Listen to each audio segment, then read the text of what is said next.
Welcome to the Maidan Circle. I want my team to play today like a cornered tiger, you know, when it's at its most dangerous. Another Paki roaming outside his zone. The Pakis short out their implants when they butt heads. Every night, God greasy. And that's if I come overnight. The Maidan Circle podcast. So, KEH everyone. Assalamu alaikum. Walaikum salam. I like how we always say, we just, as a community, we don't say assalamu alaikum. Assalamu We say assalamu alaikum. Yeah, it's nice and easy. Assalamu alaikum. Yeah, make it easy. Why are you going to make it why not? complicated? Yeah, too right, man. But now I suppose to get more into it, welcome to the Maidan Circle to all our listeners. We are introducing ourselves today. So, my name's Sahel, aka @Sahelius on Twitter. Do you guys want to introduce yourself? Yeah, my name's Babar. Obviously not as common as Sahel, so easier to find. Twitter, the Babstein. Just to clarify, this is not Jeremy Corbyn speaking. Is it not? I don't think you should be, mate. Like, come on, you want to avoid, you want to avoid that territory, bro. Wrong come podcast. On. Wrong podcast. That's it. And myself, I'm Saf Sarfraz. I haven't got a Twitter handle. Truthfully, like these two, I'm from a different generation. So at the moment, you can catch me on the Maidan Circle handle. You can send abuse to him via the Maidan Circle Twitter, which is @Maidan Circle. So that's MAIDAN and circle spelled circle. Anyway, so so as the name suggests, KEH from our very own and beloved, what's that guy's name again? Shabir Dad, right? Yeah. Do you think he's actually Shabir's dad, or is his name Shabir Dad? No, his name's Dad. Dad. Yeah, it's got to be Dad. Unless he should be his dad. He's a bit of a character, isn't he? Yeah. But you know what? Like, he's one of those dudes. He's a bit of an icon, isn't he? Let's be honest. He is like, indeed. You gotta give it to him. Yeah. He put his name. I've not out seen there. him in a while though. It's probably because I'm not on social media apart from Twitter, so. He might have just grown some sense. so yeah, that's very hard to come by in our community. Oh, get it in there early. Oh, yeah. So I suppose just to give yourselves a bit of an introduction as to actually what Maidan Circle is. So we've got like a broad structure here, right, which we want to try and keep to. Let's be honest, right? We done a bit of a draft. Or what do you want to call it? Like a rough run last time, and we weren't very good at it. We ended up speaking for about 2 hours, so we're trying to stick to it. And on this little sheet here, it says the first thing we're going to talk about is the story as to how we got here. Now, this is going to be interesting because I don't think we've actually ever agreed on a story. We haven't agreed on anything in our lives. So No. to be able to agree on the actual story behind it is going to be an interesting one. If you guys want to jump in at any point where you think I'm wrong, well, there's no ifs about it, but Jump in. just jump in. Yeah. When you think I'm wrong. I suppose, to give you a bit of a background. So the way I think it started is myself and Barbara were speaking, right? And Barbara wanted to do crypto podcasts. To give everyone a bit of a background, myself and Barbara work in like blockchain consultancy and all of that good boring stuff that's going to change the world, but boring. So he goes, let's do a cryptocurrency podcast. And I was like, mate, I'll get bored of you speaking about cryptocurrencies. I'm not going to sit on a podcast with you for an hour talking about that stuff. And he basically turns around and he goes, yeah, but we should do a podcast, man. Like, I think secretly he just wants to be like part of a YouTube couple channel. Come on, man. I thought that was supposed to be kept between me and you. Sorry, man. Why you got to put stuff on blast? I'm sorry. Let's edit that one out then. Let's edit that one out. No. Keep it in so I can put something of yours on blast. No, we were going to keep it. I was just saying that to be polite. But anyway, so we went back to the drawing board. We're trying to think of the different podcast topics we could do. I don't know what you came up with in between that time, but I didn't come up with anything. Did you not come up with anything? No. Then you came up to me and said, Pops wants to do a podcast, and you gave me the idea. I said, look, do whatever you want. And that was basically I think that's when we kind of kicked in the conversation I had. My thinking behind it was the fact that there's so much conversations that are being lost or not taking place. From a perspective of, like a father and son, hang on, you're 7 years, 8 years old now, these are the kind of things you should be thinking about, of doing. And then you get to about 10, 11 years old, your father needs to have another conversation with you. Look, these are the kind of things you're thinking about. Then you get to about 14, these are the experiences that are going to come your way now, and this is how kind of set up your mental state where it is. A father, that's the guidance through life, really. And didn't you send me I remember I remember it's all come back to me. So we were sitting and we were talking about this thing that you'd come up with. Basically, you had like this plan, like the master plan. Yeah, where I was going through a bit of a period at the time. So brother Malcolm came up to me and he said, my brother. So came up to me and he goes, listen, we've got to do something about this. And I was like, okay, let's do something about this. By the way, what's this? So I was sent like this it's like a really well put together thing, right? Yeah, it's like one of those, you know, the iPhone notes. You know, well, you've known I've got an Android, but as a former iPhone user, so you know, you got the Yeah, Notes I app and blah blah blah. No, There's a blah, blah. Notes app, right? It's Right, there's a Notes app. There's a exactly, Notes app, yeah. and on that Notes app was written a really good plan, right? Yeah, about how we should basically, I don't know, change things for the youth. You know, how we could get through to them, so to speak, right? So all of these amazing youth initiatives, I would say, and I'm not just saying that because you're in the same room as me. They were pretty good ideas. Yeah. I mean, I'll be honest, a lot of them probably had been attempted before on a micro scale, but this, I suppose, brought a whole load of different ones together. Yeah. And it was like, okay, this is good. So what was some of the stuff? I know, because I had stuff on there like, you know, like just a conversation around core values. You know, in a sense, you're brought up, you're raised in this country, and you come from a complete different culture. Just to work out who you are, you know, that kind of thing. Along with like, just explore yourselves, because to know where you are now, you've got to know where you've come from, and to know the future, you've got to pull the history back into the here and now, and then look to the future. So that was the kind of perspective I was looking at it from. So kids, they seem to be lost out there. They've got nothing to grasp onto, no role models, that kind of thing. That's the kind of thing I was looking at from that perspective. So to create some kind of small Saturday schools where, I don't know, somehow, some way, create some kind of funding and have little small groups of debating societies, you know, homework clubs where people are there's people out there who kind of give, you know, in a sense, make sure they get paid for their time, I would say. And, you know, there's tutors and whatnot going on. But there's a whole load of children that kind of falling through that. There's a lot of neglect, I think, in terms of, especially, say, you know, the creative arts and stuff like that in our community. It's not a big thing, is it? Let's be honest. No, not all. It's not, yeah. I mean, from a doctor or a optician or something like that. That's or a what drug pushed dealer. Yeah, I mean, yeah, you are to an I extent. mean, now, aren't and then you? you're still measuring how much cocaine there is in the dubby. But you don't know the maths. But it's alright, you got a calculator app on your iPhone, so Yeah. that's the main thing, right? I mean, the main goal is to get as many elastic bands as Pablo Escobar was using a day, isn't it? You know, that's the main goal of these guys. Although the goal with these guys was to get as much dashboard done into the cocaine without the people finding out. So That's the kind of thing we stop the kids going into. yeah. You know, that's from that perspective. And then we had a conversation, right, yeah, where I basically turned around and said to you, listen, that's all good and well, but you're going to impact how many kids, like, I mean, think about it, right? What are the type of kids that are going to come into something like that? They're going to be usually middle-class kids whose parents have forced them in. So no kid wants to go in on a weekend anyway, in my humble opinion, right? Yeah? With the exception of very few extremely mature ones. Yeah, who know where they are with things. I suppose the conversations are happening in them households, aren't they? Right, exactly. Yeah. And I agree that this stuff is needed, but I said, actually, wait a minute, why are we targeting the little kids themselves, right? Yeah, they only really listen to you if you're cool. And I'll be honest, as someone who's formerly on Instagram and has to unfortunately put my eyes on it every now and then, mate, I don't. If that's your idea of cool, I don't want to fucking be cool. Like you can take that cool, right? Yeah, wrap it up tightly, loosely, however you want to stick it up your own ass. I don't want to be cool. If that's your idea of cool, I don't want to be an influencer. So we thought, okay, how do we just keep it real but still reach these kids?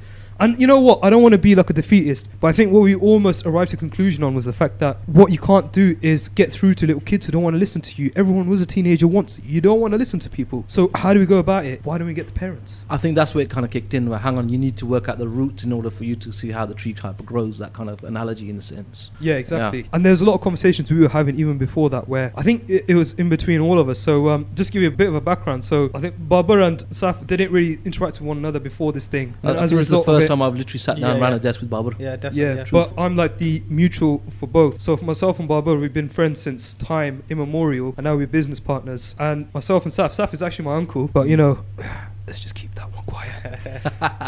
It's really uncool. I know what you're saying, sir, but we've had over the years. All right, I'm probably in the region of about 15 years older than you. 16 years I mean, older my than dad got married young, right? Quite young, yeah. So it's one of those things where Oh, that's a different subject. Oh, yeah. So it's less uncle nephew dynamics. It's more like friends. You know what I mean? And you know, that's why we're on this podcast together, and we can be pretty open about, you know, how to go about things and stuff like that. So anyway, bringing it back to the subject, right? So it's a case of, actually, wait a minute, why don't we go and address the parents? So then we thought, actually, wait a minute, I'm unmarried, Barbara is unmarried, Safi is married, he's got kids. So okay, you're going to be hitting different demographics, right? So hopefully what you're hitting is either the future fathers or the current fathers. Yeah. Right. And hopefully through the guests that we bring on, you're going to get almost every little segment and demographic. So the last thing we want to do is say, oh yeah, you know, we're with British Pakistanis, males 20 to 50 or whatever you want to call it. We're targeting them, and we're going to hit every single one of those, because let's be honest, 30 years, that's a long time, and within those 30 years there's a range of experiences. Absolutely. Yeah. And I would say even between us three, we're not going to cover all of those different experiences. Definitely not. So it was a case of, wait a minute, why don't we, these conversations that we're going to have, you're going to have these workshops, these brilliant workshops about mental health, etiquette, just simple things, etiquette, how to behave, and how, I suppose, how things were done, little things, like a lot of people come from working class backgrounds, and boom, they're in an office, they're like, oh shit, how do I behave? Let's discuss those issues. Let's just say, look, these are issues that you're going to have. So maybe if the dad isn't going to have those issues, at least one of the kids is going to be able to turn around and say to his kids, wait a minute, I might have heard something about this on a podcast. This is how you deal with it, or whatever. Or this is how these people dealt with it. Yeah. Maybe you might take a leaf out of their books. If you choose not to, that's on you, mate. Absolutely. That kind of brings us to the fact that to work out how many actual Pakistanis there are in the UK. Yeah, so I done a bit of research, which was definitely not 5 minutes just before we started this. Sheikh Google. On Sheikh Google. So yeah, just to drop you a bit of a background. So in 2011, there's 1.17 million British Pakistanis in the UK. I'm not sure how they define that. I would assume people identify themselves as Pakistani ethnic origin or whatever. Yeah. So Shanati card type. I don't know. I wouldn't necessarily say so. I think people. I don't think many people do anymore. The stats are really done where they take a demographic of X amount of people. Yeah. And then from there they multiply it, and there's different ways of working stats out. With the last consensus, didn't they send out a form to every single household? I thought consensus is where you get every single person. Yeah, every 10 years. But I think it's fair to say that there's probably about 1.17 million. Thereabouts, give or take, or whatever. And I'd say there's been quite a few marriages outside of the, from Pakistan, bringing people over in the past 8 years. So past 8 years. Yeah. No, I got some had a fair few births too. I got some updated stats for that one. Yeah. So 2017, which is the latest estimate, there was estimated to be 3.4 million British Pakistanis. That means the population has more than doubled. Yeah. Within our demographic. Yeah, we know how to reproduce. I mean, This is the funny thing. There's a decline in what's the word? In the amount of sperm that you have in your semen in the Western population. So looking at the future, guys, not too good. Yeah. I think you heard about that theory in France where that dude is going on about the grand remplacement or something like that. No. Which is basically like the immigrants are coming over here and they're gonna reproduce so much that they're just gonna kill us demographically by giving birth so much. Nah, I think everyone just turned beige. Yeah. Baba's already there though. I mean more pinky than beige, but I think I've gone a bit too far down the line. So out of the total Muslim population, those 3.4 million make up 40%. So every 4 in 10 Muslims that you're going to encounter in the United Kingdom are going to be of British Pakistani heritage. Now, if you look at the media, it's not something that would be immediately obvious, would it? No, not at all. No, it's not. It's not there, is it? It's not a representation. It's just, I don't know. We've got a few people in the media, but they come with their own. They're trying to get their own kind of career moving, their own agenda, their own narrative. But we don't skip ahead. Don't skip ahead, no, guys. okay. Come on, that's an episode in and of itself. Oh, okay. Come on, guys. It's a teaser. I mean, we've got an episode called Shazzy Javid is a CUNT at some point. No, sorry, it's C*****T. So obviously media representation is not great, is it? I don't know why, but for some reason, even when it does come up, it seems to be Pakistanis of, I suppose, not very representative backgrounds. No, nowhere near. No, absolutely not. Even if you watch, I'm talking like documentaries, obviously, right? Yeah, that's a whole different ball game, right? Yeah. Even if you're talking about like soaps and stuff like that. So you watch EastEnders, right? I don't watch EastEnders very often, but my little sister watches it, so sometimes it comes up on the screen, and I can't help but look at the TV screen. These things happen, guys. He's looking for a wife, guys. I'm looking for approval here. God, I've sat you walked into a room and see you watching Babe. On his own, in a room, well, hold on. 24 years old, he's watching Babe. The pig. The pig. Yeah. I mean, it is a part of our childhood. I think he just, no. He was a childhood. He was at least about 23, 24. I'd never seen it. That's like my lost childhood. No, hold on. You were 23. Yeah. You'd never seen Babe and you decided to watch it at 23. Yeah, 100%. That is just, no. Mate, no. Listen. I mean, if you watched it as a child and now you're going back to it for nostalgic reasons, alright, fine. You got a pass, but no, you know what happened, right? Yeah, it's one of those things where, in year one when you start watching like the show, like a movie or whatever, and you watch the first 5-10 minutes of it, and then they're like, time to pack up, guys, go home. All of that bollocks. No, I feel sorry for you. So it's one of those ones. We used to have our movies over two different classes. Because we used to get a 15-minute break. This is forward thinking. I That's know, the type but of forward thinking we need in our community. Yeah, no, but this was in a local school where the demographic was like 95% Pakistani. Actually, more. I think we had one person in the whole Do you know school what it was, innit? that wasn't a Pakistani. You know what it was? So basically, because there's so many Pakistanis there, right? Yeah. What they're trying to do is make up for that so much Pakistanis being there through the enforcement of white culture and the organisation and stuff. Yeah. Whereas with us, it's just like, you know what? Fallbridge is pretty white at the time, so that's the school I went to, right? Yeah. And it's just like, you know what? Most of them are white here. They're bound to become punctual. For me, it never really materialised. Yeah, But, true, you know- true. Plus, they had access to, what was it, cable back in the days? Cable? Yeah. Cable? Yeah. What you on about? Yeah, you used to have cable Cable back in the TV, days. Cable Sky. TV, yeah. Cable TV? Yeah, it wasn't Oh, it wasn't what man. we have now. Mate, So coat these- hangers. You know. We were on that Yeah, exactly. So analog yeah, flex. but we only used to get channels 1 to 5. Yeah, you it's know, true. there wasn't much beyond that. So now we're becoming really, really uncool to the PlayStation generation. Oh, we have We are the PlayStation. PlayStation generation, We are, to be fair. exactly. Yeah, we started off with that. To the Instagram generation then. Yeah, I'm trying to be Instagram like- generation I'm isn't trying cool to do though. the whole Buddha thing, do you know Yeah, what but I mean? Instagram Get the generation vibes. isn't cool. Guys, you're only 27. Chill out, dudes. Yeah. Yeah, but we're Buddha now. We When are. we were When young, we we walked used to out- think I'll people tell you at something. 27 were old. You, when you grew up and you were young adults, you at least had ways of contacting each other. I used to knock people's doors. Literally, if you went out and your mates were out, Man you said would that like he walk- wants a medal. I used to knock on people's doors. No, that was knock no ginger. So you'd literally walk out, and if you didn't if you didn't find any of your friends, you just came back home and sat on that settee again because you didn't find any of your friends. Oh no. I was different. I was more like it is back home. You go knock on the person's door, you see their family, you meet their family, and I think that interaction itself is something that's missing now. Oh, we knocked on doors, but usually they were out. No. That's what the parents would tell you. That's what the parents would tell you. Konigard, he's not at home. Konigard. But he's sitting upstairs in his room looking out the window. Oh, I wish I could go out. No, mine was like, no for the fungi, they were. So anyway, guys, I was bringing it back. So obviously, we are now the white knights who, we thought, you know what, there's a lot of problems out there. How are we going to solve this now? There's nothing like that, was it? Let's be honest. It was just like, you know what? I wasn't even part of the conversation. All I remember is I wanted to do a podcast. You guys then decided to do this podcast. The next thing I know, you're talking about circles and squares, and that was it. Maidan circle. Circles and squares. Circles So and squares. basically, there's a lot of probably podcasts out there. It's just, I don't know, is there a platform for where people of differing, I suppose, religiosity and levels and where they are with religion and all that side of it, I don't come from that perspective. It's just to have a conversation, really. Do you know what it You is? know. I think coming back to the idea of we're 40% of the Muslim yeah. population, right? Yeah. There's a lot of good stuff out there which is very Muslim oriented, and that's great. I love it. Absolutely amazing stuff. We need that. But the thing is, in that bid to be like these all-encompassing good Muslim akhis and ukhtis and all of that good stuff, they turn around and they completely just, I don't know, for whatever reason, they paper over the fact that we've got some cultural issues. And I'm not even one of those people are all about, oh yeah, religion over culture, bro. I'm not about that life, right? Yeah. But what I think is, a lot of people then turn around, they do it, and then they just paper over those issues. Those issues need to be dealt from a cultural perspective, right? Yeah. Absolutely. Culture is a massive part of your religion as well. You have to remember that, with the Arabs, they implemented their culture within the religion as well. It wasn't just a case of you just take your culture and leave it out. We don't know our culture though.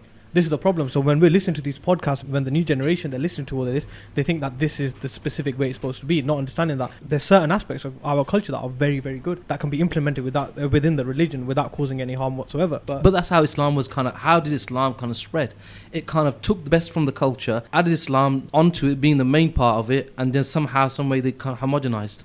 And the people still stayed within their culture and how they are, but took on Islam, took on the kalima. Yeah. I think one thing people tend to forget is the fact that, in fiqh as well, and I don't want to make this a religious podcast, you have the concept of urf, right? Yeah. Usul al-fiqh, which is basically to say that when you're deriving rulings, you must do it with mind to Yes. the Demographic. prevailing People. traditions and culture and stuff like that. And a lot of people will approach, right, yeah, and they'll read something on Twitter or on Facebook and they'll say, you know what, our culture is messed up because on Facebook or Twitter it said XYZ. Yeah. And they don't have the understanding. Yeah. And then they completely, it's like chucking out the bathwater and the baby with it type treatment. It's just like, you know what, mate, you lack that nuanced understanding yourself. And that's the issue here, right, yeah? Because you just don't comprehend it. But I mean, I don't mean to bash people. There's a lot of people out there like that. So I think it was a case of, listen, I approached Baba, I said, listen, mate, this is something that we need to do. And you know what, I'm in agreement with Saf on this. And let's do it. And he was basically like, yeah, let's go ahead. He's a pretty easygoing guy like that, you know. He fed me a burger. That's what it was. That's what it was.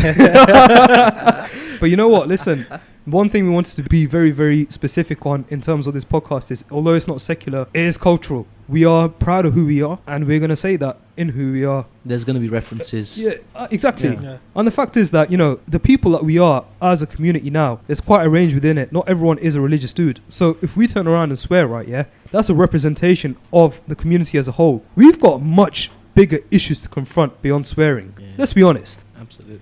I mean, you've got people out there now who are knee deep, neck deep, drowning in the whole drugs, alcohol, sex, drugs, rock and roll lifestyle. Do you know what I mean? There's a lot of abuse going on in our community, just 100%. within families. Absolutely, There's yeah. so much. Yeah. There's so much wrongness, I suppose. But again, I think it's not understanding your identity again, Mm. and I think that's where Like the I said, culture- I think we are culturally right now at crossroads. yeah, absolutely. Definitely. I mean, how do you think, the background that we came from as a community? Actually, let's talk about the background that we came from as a community for the most part. So, and this is something we're going to go over in more detail, but 70% of the British Pakistanis in the UK are from the Mirpur Azad Kashmir area. So obviously there's a lot of talk around this, right? Yeah. And often some people try and stigmatize. I mean, it's fair to say that we all fall within that bracket around this table, right? Yeah. We'd all be what they would term as an MP. Now, having said that, I think we all have friends within all the different circles. So you got your Punjabi lads, then you got your Pathans and your Chachis, and all of these other guys as well. And anyone who we're not sorry if we are missing you out. But I think there's a fair few from we've got representation there. But I think we do tend to be unfairly targeted, don't you think? I think issue being there is there's going to be probably success stories within Mirpurs, but they're just not brought to the forth. They're just left unsaid, or the people themselves aren't coming forward and kind of helping the community back. And I think I think you're right. And the other thing is, it's a case of the Mirpur is in Little Britain. It's a case of you go there, you just got courtier upon courtier, empty, just sitting there idle. And I think a lot of the stigma that we have, and a lot of what people say, is based on our own doings. But a lot of it is still unfair because it gets exaggerated, because it's not every single person that does it. You know what? Even beyond that, I think there's just a genuine lack of understanding for the most part. Now, the last thing we wanted to do, and we had this conversation at the start, right, was turn around and make this like a Mirpuri podcast. It's not. I'm from Faisalabad. Yeah. Mate, you were displaced after the dam building. Yeah, indeed. Come on, mate. There's a bit of a difference to it. But yeah, I mean, I suppose just to take it back, so I suppose just give a bit of a background to most people, and we are going to go over this in further detail. So the Mirpuri community is here due to the fact that there was a dam built in the Mirpur area, and a lot of those people therefore were granted asylum. Is it asylum, or they were entry clearance? Entry clearance, is that what they call it? Yeah. To the UK. So now you've got a disproportionate representation of what is essentially just a small pocket of Pakistan as a whole, right? Oh yeah, absolutely. Yeah, I mean it's tiny, isn't it? When you look at it. Yeah. I mean, considering we're meant to be like the people who are the responsible for all evils in the world and the UK, it's not. When you look at it on a map, it's like, mate, come on, that's a speck. Yeah. What are you trying to hide behind that? Do you know what I mean? There's definitely a bit of a vibe like that around there. But I mean, I think it's fair to say though, when people came over here, there's a bit of a, I don't want to say assumption, but there was almost an assumption that we're going to be here temporarily, we're going to stack some peat and we're going to go back home, and that's it. Do you think that whole issue, guys, has played its part in like stunting our identity, in the fact that I suppose the elders didn't even put anything in place where we would then turn around and learn our culture? They almost assumed I'm going to go back and they're going to pick it up when we're going to go back, but then that going back never materialized. Truthfully, if I can just take that on, truthfully I think they were under a complete different set of pressures. In a sense they came from some form of poverty really, and they came here, they're going to earn some bread and then make their lives better here, and then send some money back, and then go back themselves and kind of create something and live happily ever after. But it never happened because life in the UK just took over. And from there, because they were working long hours, and it kind of didn't have the chance to sit with their kids. But you got to understand here, also there's another point I'm trying to make here. When the people came over here in these 40s, 50s, 60s, 70s, some of them were children themselves. They were 13, 14. So they weren't raised in that cultural environment where the conversation never really took place with their grandfathers, their uncles, their aunties. Because you're not literally raised by just your parents in that country. You're raised by the community within your close relatives and slightly further out. And I think that didn't kind of, them and our parents or fathers going to work for long hours, and you have been at home with a mother who's probably not the most educated person in the world. The window was kind of open so much, your eyes were open so much to a certain perspective, and it was limited. And then I think that's just compounded over the generations, really. It didn't help with the Mangitar coming over and whatnot, but, hey. Hey. Try and pull some punches. Let's cover that on another episode. Hold back. Hold tight. Yeah, Barbara, have you got anything to say about that? I think you usually got a lot to say about this one, haven't you, mate? Not really. Where'd you get that from? I wonder where.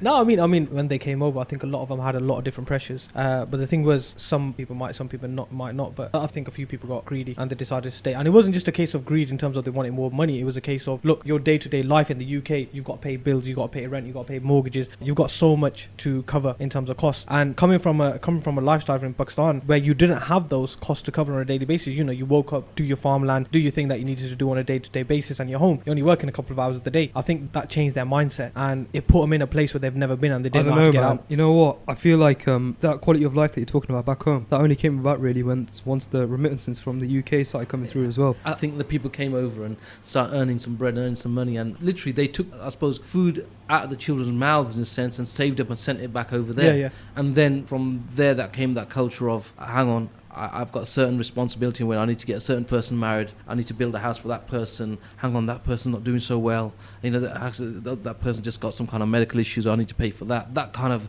hang on, that made them stay in the UK. Those pressures, as well as obviously their children, I got a chance of a decent education. Because if you look at Azad Kashmir from an education perspective, it was limited, weren't it? Yeah, back in the day, definitely. Yeah. So just to another fun stat of the day. So another one was the fact that in Azad Kashmir, especially the Mirpur district, right, yeah? So they call it Zilla Mirpur back in the day, right? And it encompasses what is now, I think, Bimber, Mirpur, and also Kotli as well. So it's the more densely populated area of Azad Kashmir as a whole. So I think it's called Untold Story of Azad Kashmir by Christopher Snedden. It said within that population, there was around 500,000 people. And between those 500,000 people, I'm not too sure in terms of the age breakdown in that 500,000. But between those 500,000 people, I think there were just 2 schools in the whole district. So literally we were plucked from obscurity, right, yeah? And boom, you're in the UK. Okay, post-war UK, you know, not necessarily isn't completely up on its feet. It's still trying to find its way, but equally, you know, it's still the United Kingdom, that, you know, the empire upon which the sun never set. So you turn up to this big country, flashing lights, all of this stuff going on, and boom, you're just a 14, 15-year-old kid, maybe older, maybe even younger. But if you think about it from that perspective, it's like, oh, that's remarkable, I think, especially considering some of the people and what they managed to achieve from that. But I want to come back to our story in terms of how we got here and started with this podcast. So one thing we wanted to make clear was the fact that and this was mainly to prevent people turning up to our front doors with pitchforks and fire torches, was the fact that we basically ended up self-funding this thing, right? Yeah, so we're not out here trying to serve any agendas. We're not prevent intelligence officers. Well, Bubba might be looking at his face, but I mean, I'm certainly not. I don't think Saf is. I'm sure if people done their due diligence, they'd think that you were a part of a prevent scheme back in the days. Hey, let's not go there. You were part of that one as well, mate. Free food and free trips. Take off all they had. Man, that was good days. Good You have days. to change your mindset. Listen, they were giving us free food.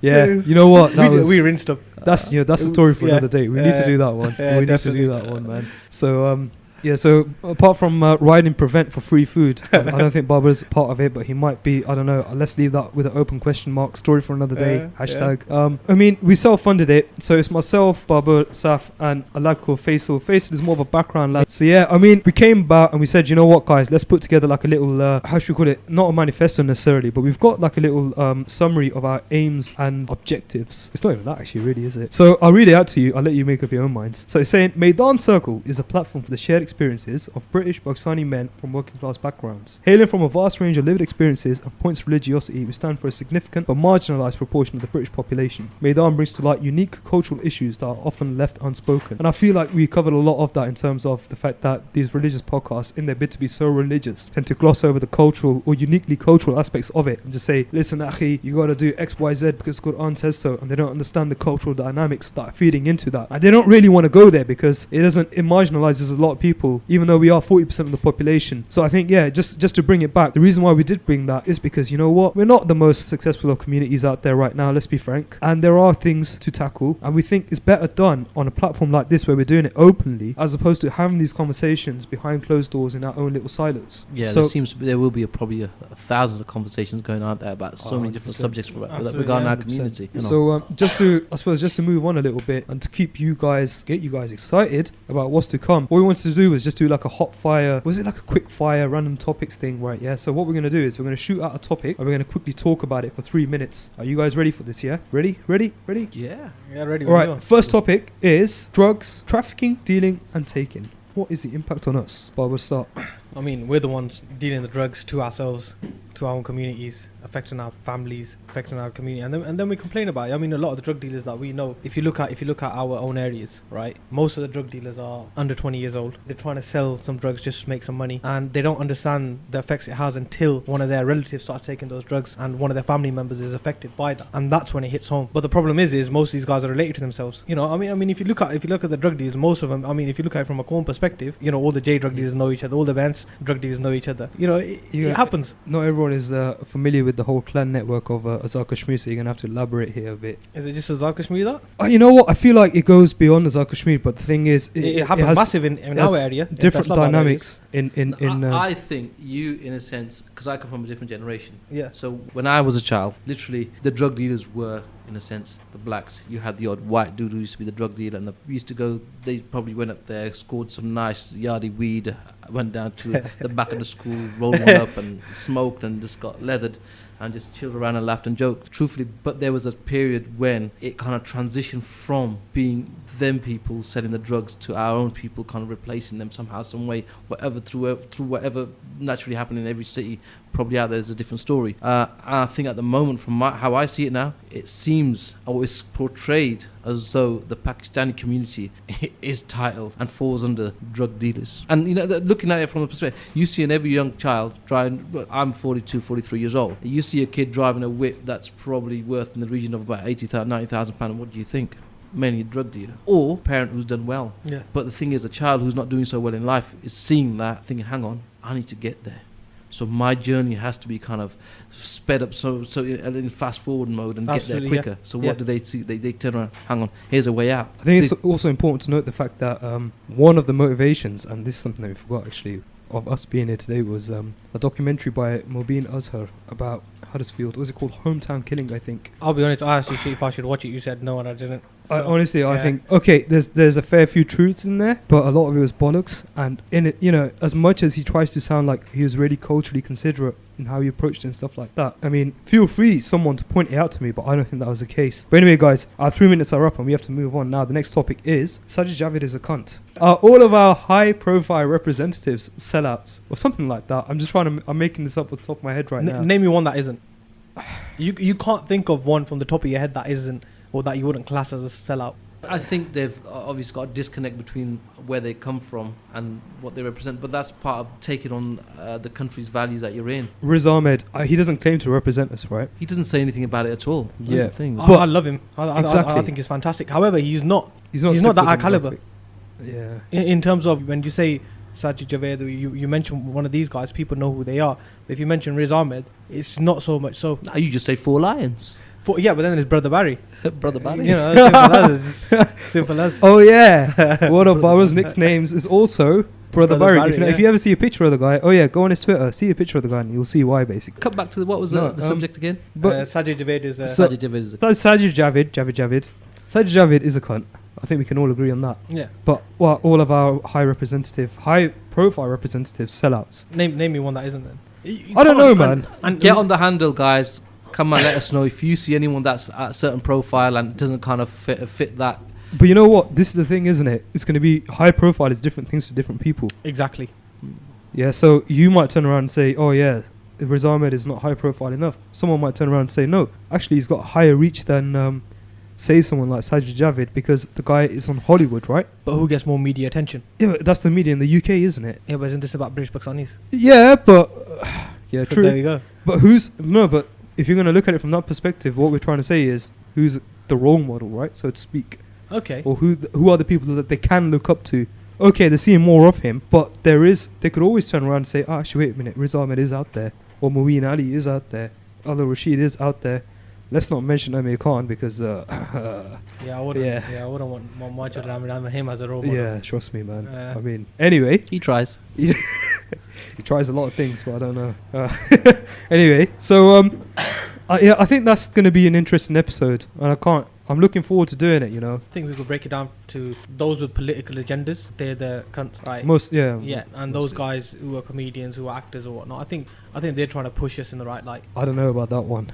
I think if you become a comedian and it's a detriment to your own cultural values and who you are as a person, and that is the subject matter that you kind of ridicule. You know, I don't think who does. I mean, does anyone do that? I mean, I've not heard any. Do you know what? There's an argument. There's arguments to be made for and against it, and I think that's a subject for another day. So Okay. let's come back to that. the arts.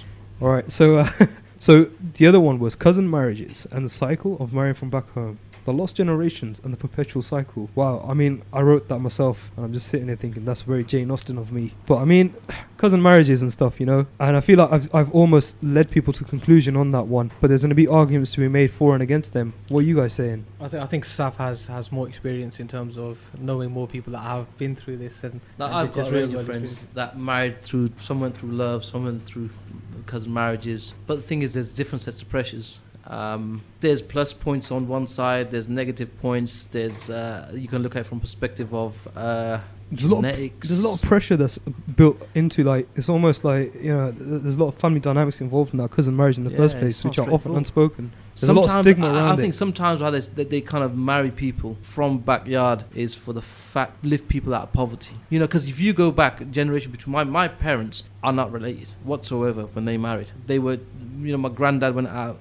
His son was in the UK, and he'd been traveling for probably 2 days on foot looking for someone to marry their son. And then he stopped out for somewhere, had a conversation with a certain my nana now, and just in the conversation they said, I've been looking for someone to marry my son. And just in conversation they made the stuff. You know what? I heard a lot about this, like, But similar I stories. think because a cousin marriages kind of only started in our family, only happened when kind of the UK was thrown into. Yeah, but I mean, back in the days, it was more of a case of anyone within, you know, the Gra, or, you know, within a local vicinity that you could reach with ease. You know, you'd get married there. I might be wrong. I mean, No, that's how it seemed. Yeah. But only when the UK came into kind of, you know, the option of, hang on, can I get to the UK? And then greed kind of comes into it. Yeah. And, You know, you know, you gave them a risk, and then all sitting there looking at, like, I suppose this guy once, right, yeah, and he had a few kids on the back of a cousin marriage who had genetic deformities and stuff like that, and then he went on and basically married again, and he's got two wives. First one is his cousin, the other one is not related to him at all. In fact, she's of a different ethnic group, and we were having this conversation, and he said, listen, there's a lot of dynamics feeding into it. I don't blame my wife. There's undoubtedly a socio-economic impact, and I agree with that, yeah? I think when you keep on bringing people from back home, it does limit your quote-unquote integration or, you know, economic success and stuff like that. But then there's also he turns around and he goes, actually, back in the day, and he's from the same areas as back home, right? Yeah, he's from Azal Kashmir, right? He turns around and he goes, you know, when people used to go looking for marriages back in the day, there was a lot of, I suppose, before the whole partition and all that kind of stuff happened, he goes, there's a lot more males compared to females. So I don't know if you know about this, right? Yeah, but there's a thing where in the lead up to war or conflict and stuff like that, the amount of males increases in the population. This is a general trend. Yeah. That's been seen. Wow. They go before the partition. There was a lot more males. They go around and almost like, you know how you get the town crier, oh yay, oh yay. Same thing. My son is looking to get married. Are there any available women? And literally that's how it was. There wasn't a case of, you know what, I will only go for such and such person from such and such clan or whatever, blah blah blah. They would then turn around and actually resort to like buying women in.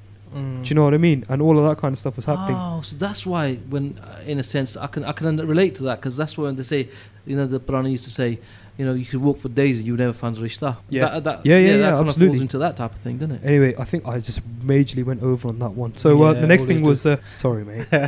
Oh. So anyway, the next thing was mental health. So you know what? I honestly, personally, I don't feel comfortable talking about this one because I don't even know what to say on it. Right? Yeah, I'm always scared to say something insensitive. I've got a big mouth, and I always tend to put my foot in my own mouth sometimes. It's just one of those things where, I mean, it's an issue, right? It is a massive issue. It is a huge issue. And I think we are brushing it under the carpet. I think also looking at that from the perspective, you got to look at it from the drug taking perspective also. You know, there's a lot of psychosis out there. The amount of people that smoke weed, smoke whatever it's called now, it takes you in places where you probably wouldn't go normally. There's a lot of people out there who've not touched any drugs in their life. Yeah, but They're predisposed they've to it got genetic. depression as well, though. Yeah, but you've also got cultural identity as well. You're getting fed one thing at home and then one thing outside, and you're having that constant conflict. You know, I think there's so many things that feed into it, and I think it's something that we're starting to see more in our generations than what we were seeing in previous generations. And I think it's like Saf said, you know, it's because we're at a crossroads. And I'm not saying that's the only reason why. There could be 100 different other reasons, but I think that's a reason why a lot of people are feeling it today. It'd be interesting to see, you know, say where you've had older immigrant communities in different areas of the world, how the rates of mental health has increased or decreased depending on at what point that they've had, I suppose, at what point, which generation they come from. Yeah. It'd be interesting to see Yeah. whether there is a correlation there. Really interesting. But would they have noted that down? I mean, from our perspective, from the Pakistani community, would we have noted it down? I in think the there's different generations to dynamics, come? isn't it? It's Yeah. just one of those things where maybe we've held on to our culture a bit more Yeah. than some immigrant communities have. Yeah, because even at home you get told, you know, you're just being stupid, or you know, we do get a brush on the table. No one, I mean, 5-10 years ago, you never heard of someone having depression. It was always a case of jinnah, or it was this, or it was that. There was always an excuse, wasn't it? You know, you would never say that this person I has. think there's a just mental- a lot more mental knowledge illness. out there now, and Yeah. there's a lot more points of contact, really.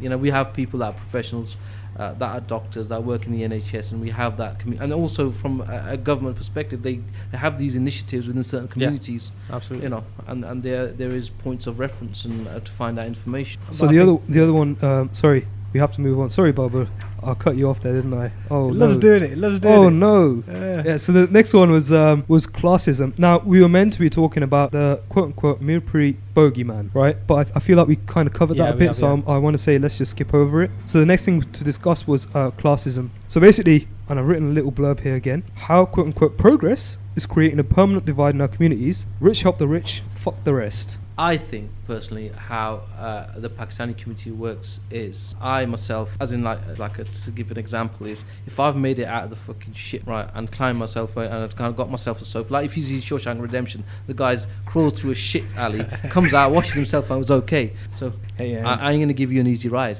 to get out of there, that type of thing. That's how I see it. And whoever's made it up there was obviously of a tenacious nature and is here now, and then we're gonna be able to sit at a table and have a conversation. So it's a bit Tory, like, they didn't help themselves. Why the hell should I help them? I think so. I think that's, That's you know, how it it's one of those things, isn't it? It's sad because that wasn't really there in the previous generation. Yeah. They were very like, you know what, sympathetic, number one, but also, you know what, I should help my own because why the hell not?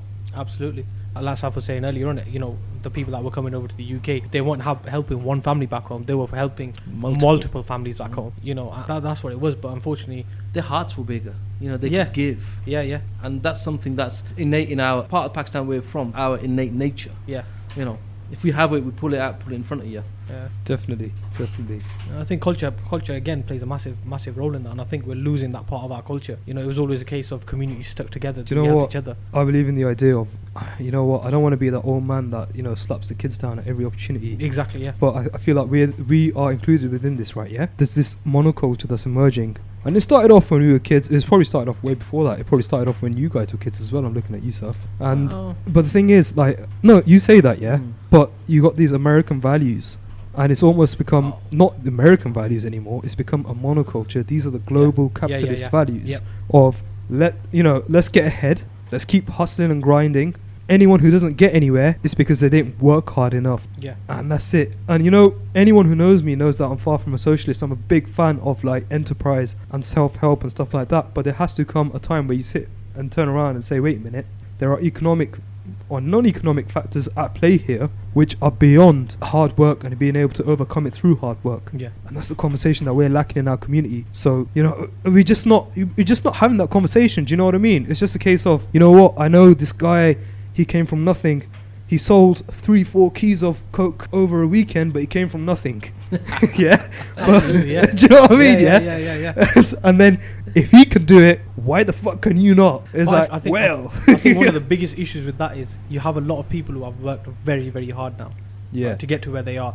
And what people are saying is, oh, it's drug money. Or it's that. It's labeling They that tarnish because we see everyone who's done well, and we know that there's been some kind of, or there's information some that foul play is somewhere. Now we associate with anyone who does well, there's been some kind of foul play. Definitely. But the problem there is that the people who have done well, that have grafted, that have worked really, really hard, are they giving back enough to the community for the community to understand that they're not doing what they're supposedly doing? And by giving back, all I mean is even a case of, you know, helping the younger generation in terms of Funding.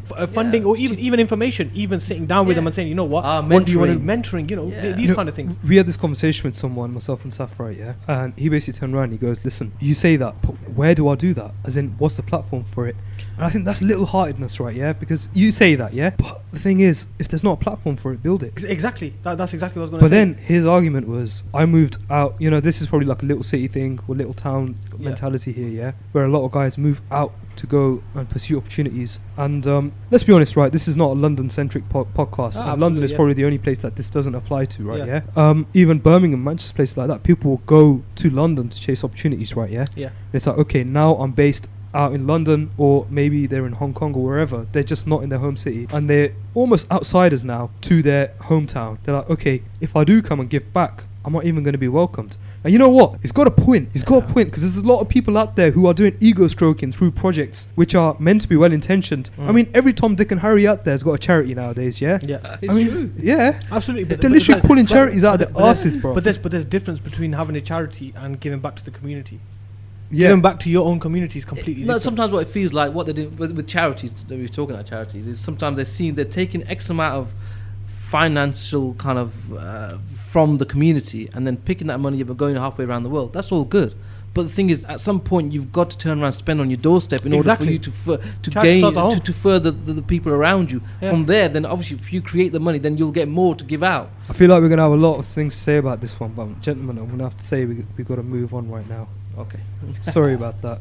Okay, last but not least, the crisis of masculinity. So, mummy's boys' generation versus the fathers who immigrated on their own. So, obviously, it's not necessarily going to be, everyone's fathers immigrated on their own. Like myself and yourself, Barbara, we're third generation now, yeah? Our granddads immigrated. I don't know if your dad was born here. Mine was born here, but he probably spent most of his life here, right? Most Even of if his life, wasn't. he was born there, but most of his life been here. So maybe it's not, universally applicable, but I think there's definitely there's a mummy's boy generation, right? Yeah. Oh no, absolutely.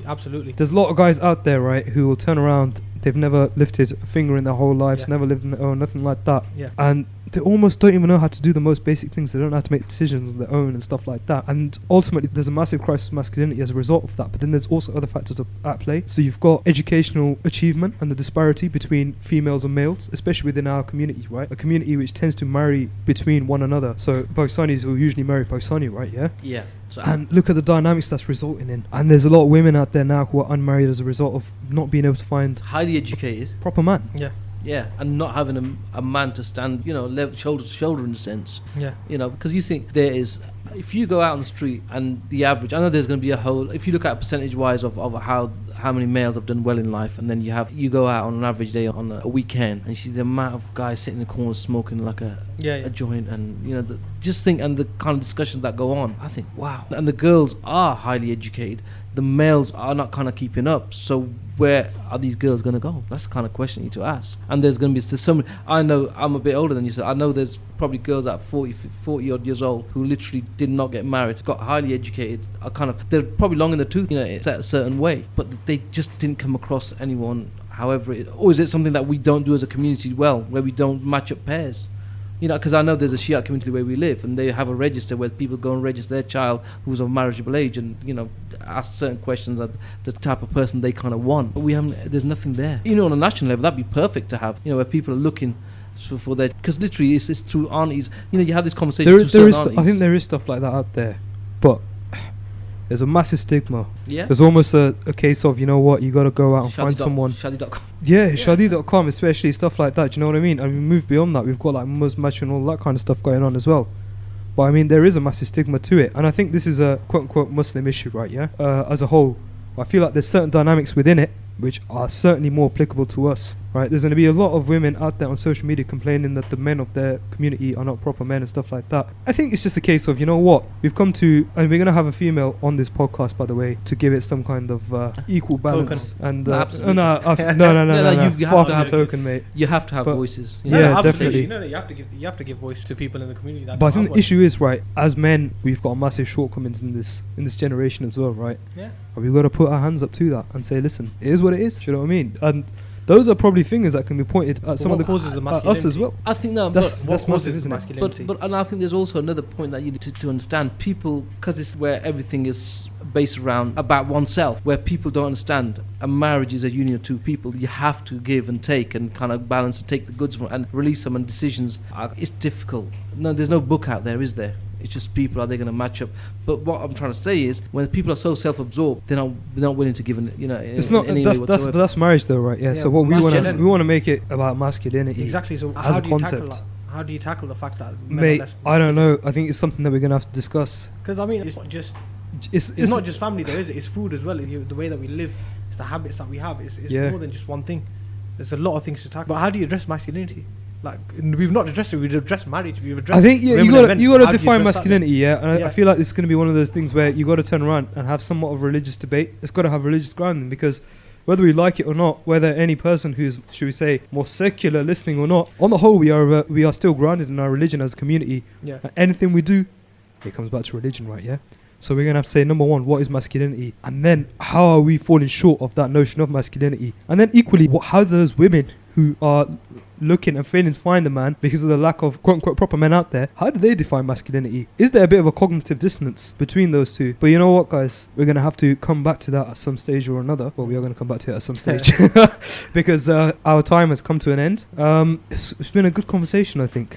Yeah, it's been really good. It's just nice to have a first initial episode where we kind of discuss so much different subjects in so little time, really, because literally each one of them subjects you can spend hours really discussing, you know, to get to the nooks and crannies of things. But yeah, it's been good. Yeah, so don't forget to follow us on Maidan Circle. So that is MAIDAN CIRCLE. So that's both on Twitter and Instagram. And I think Instagram? We have got an Instagram, Oh, yeah. okay. Yeah, I've not been on it yet. Faisal is on it. Faisal is the man. Oh yeah, and a big shout out to Khadija and Yasmin, who have contributed their time on a free basis. And I need to get the Twitter ats right, yeah, because these guys, between them, these two have been doing some amazing work for us in terms of design and stuff like that. So they've been helping Faisal along with it. So shout out to all of the guys in the background, and thank you to you two for coming on today. And I know I say that like I'm the owner of this podcast, but it's actually the three of us, right? Yeah, that have basically brought this thing together. But yeah, it's the guys in the background that made it all work. They're the main ones. So shout out to them, and thank you to all our listeners. And if you have got any thoughts or anything like that, feel free to direct your anger towards Saf. But yeah, no, seriously, let us know if you've got any opinions on any of the stuff that we discussed. When we went around first trying to get an idea as to whether there's going to be any kind of appetite, should we say, for this podcast, we got a lot of positive feedback. It sounded like there's a lot of people who had a lot to say about it. So we want to try and see that, you know, we want to see what you guys have got to say. If there's any constructive conversation, really. Yeah, and if you got any constructive criticism, hit us up. The thing that we want to do ultimately is bring these conversations to one point, one centralized point, and have people talk about these and hopefully derive solutions to these problems. So yeah, thank you very much for tuning in today. See you next time. I want my team to play today like a cornered tiger. You know, when I said it's most dangerous. Another packy roaming outside his zone. The